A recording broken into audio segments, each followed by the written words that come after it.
Sa Butuan City, inilunsad ng Department of Agriculture sa Caraga Region ang isang media challenge na tinawag na Grow Your Own Food Challenge. Ito ay para sa mga media workers ng Agusan del Norte at Butuan City.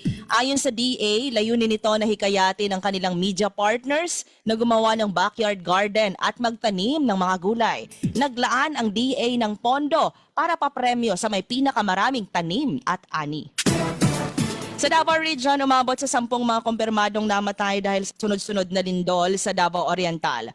Ayon sa Regional Disaster Risk Reduction and Management Council, may 179 katao ang nasaktan, lahat mula sa bayan ng Manay, at mahigit 1.5 million katao ang apektado. Sa General Santos City, sa isang 4-star hotel, patitirahin ni Pasig City Mayor Vico Soto ang kanilang 800 manlalaro at mga coach na lalahok sa Batang Pinoy National Games simula sa Sabado sa lungsod.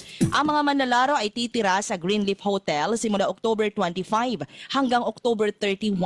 Ang ibang kalahok sa palaro ay sa mga eskwelahan lang. Hindi aircon ang tutulugan at walang electric fan. Ang iba naman ay meron.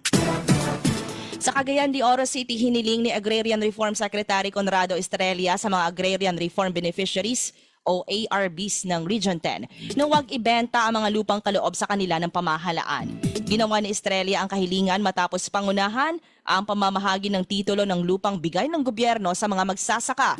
Dapat aniya na ito ay ipasa sa mga anak o kamag-anak sa halip na ibenta.